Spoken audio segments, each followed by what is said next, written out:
Vous désirez acheter un hôtel. C'est peut-être pour vous une première. Alors je vous propose aujourd'hui de passer en revue la due diligence d'une préacquisition et pour cela j'aborderai les 5 points de contrôle pour aller à l'essentiel. Selon un proverbe, la prudence ne prévient pas tous les malheurs, mais le défaut de prudence ne manque jamais de les attirer. C'est pourquoi ce qu'on appelle une due diligence est un devoir incontournable du processus d'acquisition d'un hôtel. Dans ce contexte en particulier, le terme due diligence désigne les investigations menées par le candidat acquéreur de l'hôtel. Ces investigations portent à la fois sur les actifs hôteliers, c'est-à-dire le bâtiment d'exploitation hôtelier dans son ensemble, et sur la société qui possède ces actifs ou exploite l'hôtel. La due diligence doit en outre permettre à l'acquéreur de s'imprégner de l'activité de l'hôtel, d'appréhender sa structure et son environnement et également d'analyser la viabilité de son projet à long terme, de même que le marché sur lequel est situé l'hôtel. La due diligence est souvent entreprise après la formalisation d'une lettre d'intention et d'un accord de confidentialité et d'exclusivité qui arrête les points clés de la transaction. Toute lettre d'intention protectrice des intérêts des parties prévoit que les résultats de ces audits ou examens limités devront être satisfaits et notamment ne révéler aucune anomalie significative ni aucun écart par rapport aux informations que le vendeur a fournies. Il ne faut pas penser que la convention de garantie d'actifs et de passifs, appelée également GAP, protège l'acquéreur autant qu'une due diligence efficace. On conseille aux acquéreurs de réaliser leur due diligence avec toute l'attention qu'elle requiert, c'est-à-dire comme si le vendeur n'allait pas délivrer de GAP. Comme les indemnités conventionnelles dues par le vendeur dans le cadre de la GAP sont limitées dans le temps et leur montant, elles ne remplaceront jamais une due diligence indépendante réussie menée par le candidat acquéreur. Nous allons donc passer en revue les 5 points de contrôle incontournables à examiner par le candidat acquéreur d'un hôtel ou d'un groupe d'hôtels. Tout d'abord, la due diligence juridique. Le candidat acquéreur s'assurera que l'exploitation est conforme à la réglementation en vigueur en examinant les contrats d'exploitation en cours. Si c'est une franchise, les mandats de gestion, les contrats de prestation de services, les baux commerciaux, etc., ainsi que les contrats en cours avec les fournisseurs, les licences, la marque éventuelle ou encore les conventions conclues avec les établissements financiers. Le risque d'exigibilité immédiate des financements de la société en cas de cession des droits sociaux de la société exploitant l'hôtel ou propriétaire des murs doit également être examiné attentivement pour pouvoir être géré avant qu'une promesse de vente ne soit signée. Une revue en droit des sociétés s'impose sur la société propriétaire et exploitant le fonds et le cas échéant sur celle propriétaire des murs de l'hôtel pour vérifier le droit de propriété du vendeur et sa capacité à céder. La due diligence juridique couvrira aussi les éventuels contentieux initiés par ou contre l'hôtel avec leurs conséquences commerciales et financières qui peuvent impacter le prix définitif ou la GAP. À ces contrôles juridiques habituels s'ajoute aujourd'hui un nouveau sujet, le contrôle de la protection des données personnelles des clients et du personnel avec le RGPD, le Règlement général des protections de données à caractère personnel. La due diligence couvrira l'ensemble des procédures mises en place au sein de l'hôtel et de celles effectivement réalisées, des logiciels de gestion de l'hôtel et du personnel, de l'ensemble des contrats impliquant des traitements de données confidentielles, comme les contrats fournisseurs et de mandats de gestion hôtelier. Le contrôle des traitements de données ne devra pas omettre l'examen de conformité des entités traitant des données pour le compte de l'hôtel, notamment au travers de logiciels de type SaaS, c'est-à-dire des logiciels hébergés par des fournisseurs et dont l'accès s'effectue via le réseau Internet. On surveillera le contrat de franchise ou de gestion hôtelier en cours.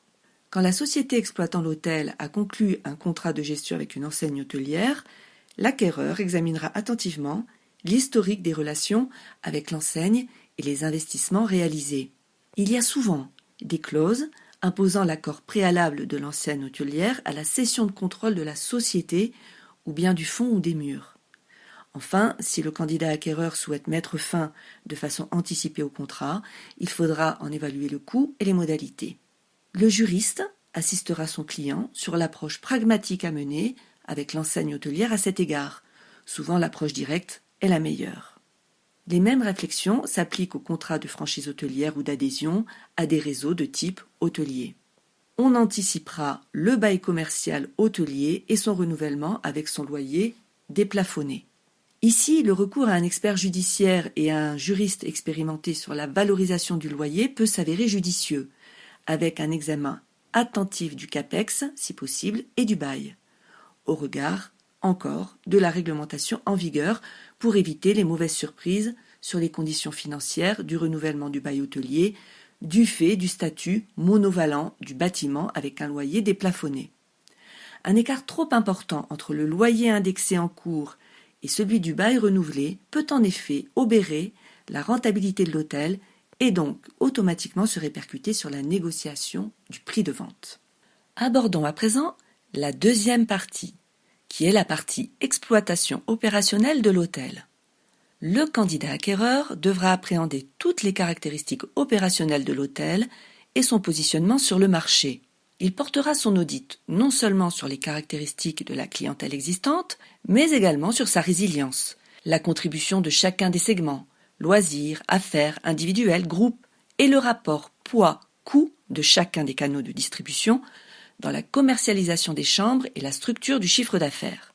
Une compréhension fine de la stratégie de yield management en place, des systèmes IT utilisés, le CRM, les bases de données, le POS, ainsi que du professionnalisme du management en place, devront permettre d'identifier les axes d'amélioration en vue d'accroître la compétitivité de l'établissement vis-à-vis de ses concurrents. Il peut être judicieux ici de se faire assister par un consultant en benchmarking pour vérifier le positionnement de l'hôtel et sa performance par rapport à un échantillon concurrentiel. De même, l'analyse de chaque poste de charge et la comparaison des niveaux de dépenses avec des normes ou moyennes de la profession est source de précieuses informations. Ils vont être révélateurs du modèle économique, sous-traitance ou gestion en direct, visant en particulier la maintenance, le nettoyage, la sécurité, etc. Des leviers de croissance tels que la gestion qui pourrait être améliorée, voire des procédures de contrôle interne remettant en cause le bon fonctionnement de l'établissement. Cette partie opérationnelle peut se compléter par une définition de valeur en l'état et, en prenant en compte les améliorations potentielles, peut permettre de définir pour l'acquéreur la valeur future une fois les efforts mis en place. Point numéro 3. L'inspection technique du bâtiment d'exploitation hôtelier et de ses équipements. C'est l'un des points que redoutent souvent les néophytes en matière hôtelière. Les consultants techniques et les avocats du candidat acquéreur vont procéder à l'étude détaillée sur pièce et sur site de tous les éléments physiques du bâtiment d'exploitation hôtelier et des rapports, comprenant les installations et équipements, et notamment ce qui relève de l'électricité, de la plomberie, des éléments de structure du bâtiment, des systèmes informatiques et les éléments de décoration et d'équipement hôtelier. Il sera procédé à un examen attentif du respect des normes en matière de sécurité incendie et de salubrité qui pèsent sur l'hôtel, qui relève de la catégorie des établissements recevant du public, appelé également ERP. Un soin tout particulier sera apporté au respect des préconisations indiquées par la commission de sécurité et les divers bureaux de contrôle dans le cadre de leur mission périodique obligatoire.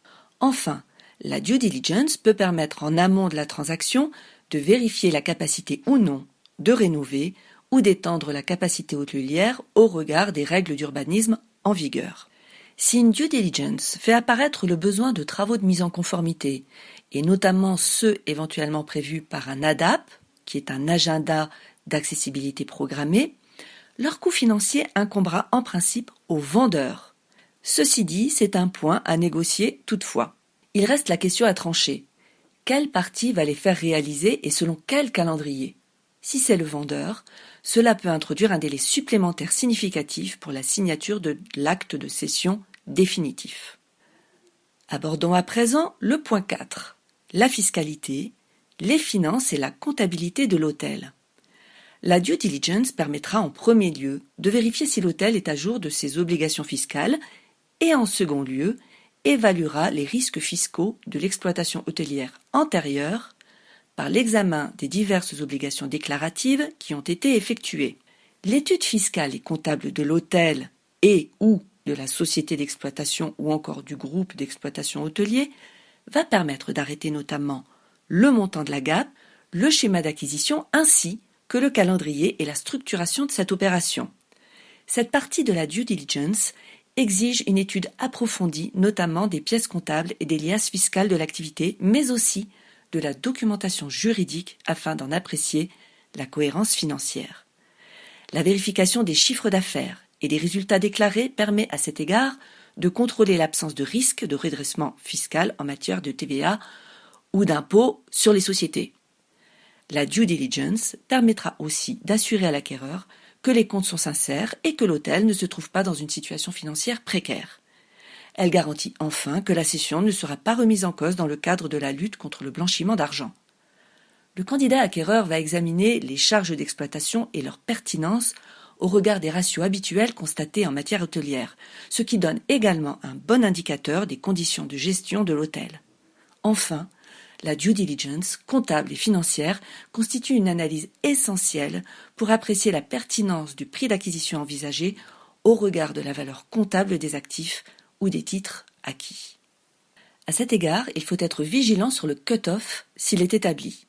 Alors que l'oubli de la comptabilisation rigoureuse des débiteurs ou des stocks peut avoir des conséquences d'autant plus significatives que l'établissement hôtelier objet de la cession est important. Les provisions doivent également être contrôlées. Le candidat acquéreur doit être en mesure d'identifier tous les risques liés à l'exploitation pour ensuite mesurer les conséquences sur les comptes. Il doit par ailleurs vérifier qu'il n'y a pas d'actifs fictifs comptabilisés, tels que des stocks inexistants ou des débiteurs présentant une forte antériorité. Enfin, abordons le 5e et dernier point, les ressources humaines de l'hôtel et la partie sociale. Les listes de due diligence sont généralement exhaustives sur cette partie sociale. La due diligence juridique permettra de s'assurer du respect de la réglementation du droit du travail et de la gestion des ressources humaines de l'hôtel. Il est donc du plus grand intérêt de se faire communiquer les contrats de travail, la liste des salariés avec indication de leur ancienneté, le montant des salaires, les divers avantages qui leur sont accordés sur le plan collectif ou individuel. C'est également en matière sociale que le risque d'un contentieux engagé devant le conseil de prud'homme par un ancien salarié est le plus fréquent. La partie sur la due diligence sociale permettra à la fois d'évaluer les obligations de l'acquéreur en matière sociale, mais aussi d'apprécier les éventuelles réorganisations et restructurations nécessaires au regard de la convention collective appelée en général HCR et des accords d'entreprise en place. En outre, il est crucial pour l'acquéreur de pouvoir anticiper les coûts à venir compte tenu de la pyramide des âges du personnel et les compétences existantes versus les compétences nécessaires à l'avenir pour le bon développement de l'hôtel après identification des salariés clés.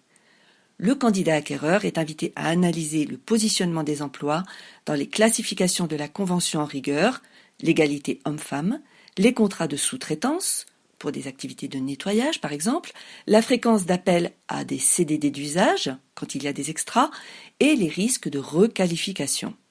Il ne s'agit certes pas d'un inventaire à la Prévert, mais des points de vigilance dont les risques sont élevés, financiers et juridiques, sans même parler de l'image de l'employeur. Enfin, et pour conclure, peut-être une 6e condition d'une due diligence réussie liée à la méthode de la due diligence.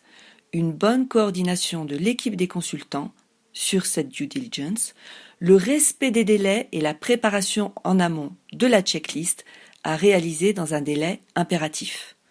En effet, le candidat acquéreur devra concilier la due diligence hôtelière avec un calendrier souvent serré, tout en identifiant rapidement les points clés à couvrir en priorité par la due diligence. Une due diligence efficace tient à la bonne coordination des différents intervenants et aux échanges croisés des différents conseils et juristes expérimentés qui sont généralement organisés par le cabinet d'avocats qui a déjà ses juristes spécialisés et ses fiscalistes. Enfin, n'oublions pas, en ultime et simple conclusion, que l'enfer, c'est la vérité perçue trop tard. Dixit Thomas Hobbes. Merci et à bientôt.